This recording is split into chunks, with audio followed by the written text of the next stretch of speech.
দর্শক বন্ধু, আমি Manjula Chatterjee, Facebook page, YouTube channel video.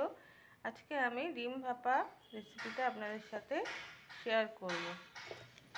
তো বাটির মধ্যে প্রথমে শুকনো বাটি, যেন জল টল না থাকে, তেল আমি দিয়ে নিলাম। একটু তেল মাখিয়ে নিচ্ছি বাটির মধ্যে।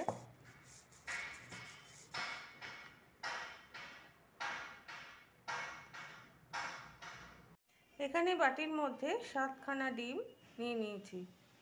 এবারে আমি একটা করে ডিম ভাঙবো আর এখানে দিয়ে দেবো।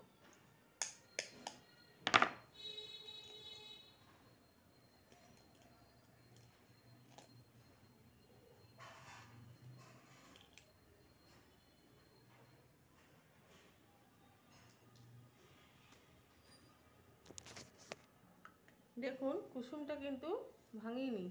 কুসুম সমেত এইভাবে চেষ্টা করবেন ডিমটা দেবার। ডিমগুলোর ওপরে নুন দিয়ে দিয়েছি, হালকা করে একটু নুন দিয়েছি। দেওয়ার পরে এবার আমি বাটিটা ঢেকে দেবো। এখানে জল গরম হচ্ছে, আমি বাটিটাকে এই জলের মধ্যে দিয়ে দিচ্ছি।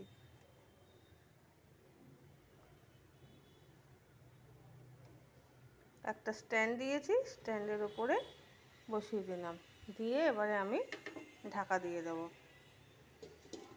তারপর আমি আসছি নেক্সট স্টেপ। এবারে দেখুন, কুসুম সমেত ডিমটা ভাপানো হয়ে গেছে। এই দেখুন, কিছু উঠে আসছে না, তার মানে ডিমটা ভাপানো হয়ে গেছে।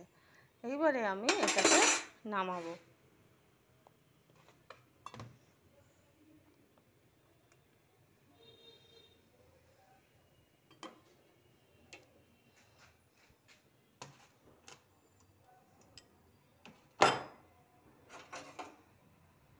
দেখি এখান থেকে, এই যে এইভাবে আমি এটাকে বাটির থেকে উঠাবো।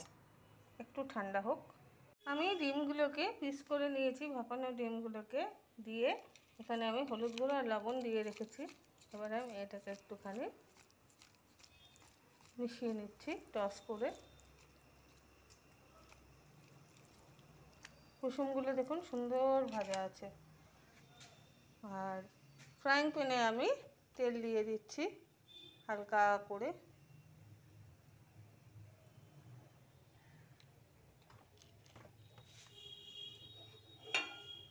এটাকে আপনারা গ্রেভি বানিয়েও খেতে পারেন, আবার এরকম ফ্রাই করেও খেতে পারেন। এখানে আমি কুসুমগুলো দিয়ে দিচ্ছি একটা একটা করে। এটা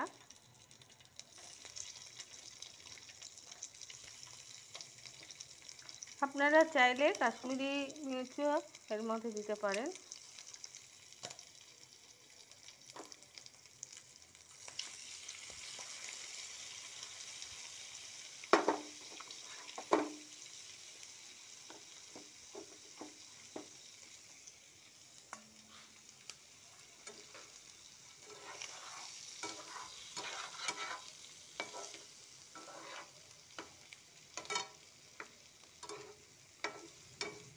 এটা শ্যালো ফ্রাই হবে, ডিপ ফ্রাই হবে না।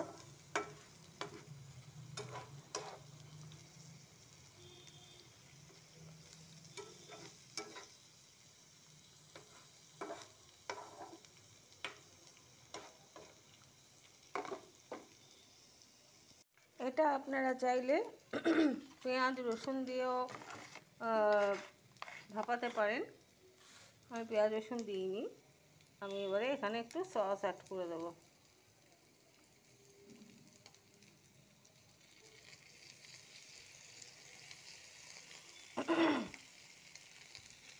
আমার ডিম ভাপা রেডি।